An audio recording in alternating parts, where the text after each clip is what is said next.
আমার আশেপাশে যে গাছগুলো দেখতে পাইতেছেন একদম দেখতে পালং শাকের মতো, তাই না? কিন্তু না, এটা কিন্তু পালং শাক না।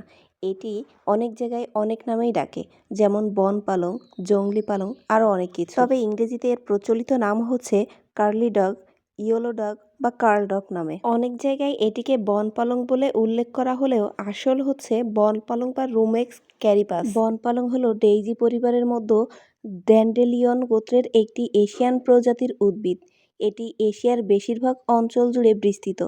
চীন, ভারত, বাংলাদেশ, দক্ষিণ পশ্চিম এশিয়া থেকে ইন্দোনেশিয়া পর্যন্ত এদের পাওয়া যায় পাহাড়ের ডালে, তিন ভূমিতে, বনের মাঝে, বনের প্রান্তে, ঝোপঝাড়ে, মাঠের পাশে, আর্দ্র জায়গায়, পানির কাছাকাছি, বজ্রভূমিতে, নদীর ধারে, নুড়ি পাথর এলাকায় এদের দেখা মেলে। এই পাতাগুলো অনেকটাই মূলা পাতার মতো, কারণ এর অপরিণত পাতাগুলো অনেকটাই মূলার পাতার মতো দেখতে।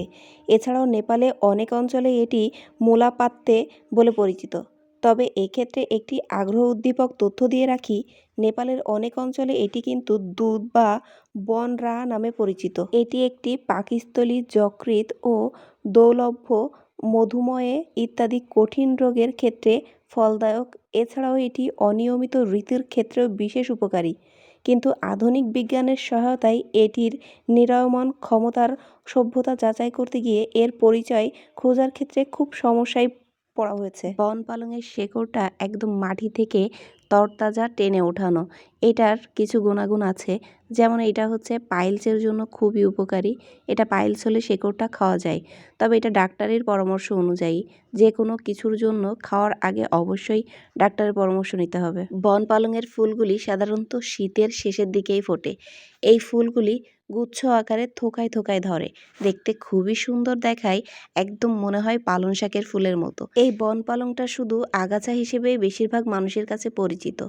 এটা রাস্তার ধারে প্রচুর পরিমাণ হয়ে থাকে, পরিত্যক্ত জমিতে প্রচুর হয়ে থাকে, কিন্তু দেখতে একদমই মনে হয় পালং শাকের মতো। এই আগাছা নামক বন পালংয়ের বৈজ্ঞানিক নাম হচ্ছে রিউমেক্স ক্রিসপাস।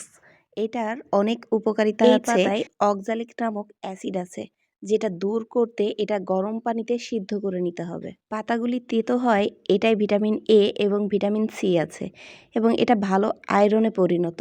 যেহেতু এটাই অক্সালিক অ্যাসিড রয়েছে, তাই অতিরিক্ত মাত্রায় এটা খাওয়া একদমই উচিত নয়। আরেকটি বিষয় হচ্ছে এটা শিশুদের একদমই খেতে না দেওয়াটাই অনেক ভালো। আজকের এই ব্লগ ভিডিওতে আমি জংলি পালং বা বন পালং নিয়ে বিষয়গুলো আলোচনা করলাম।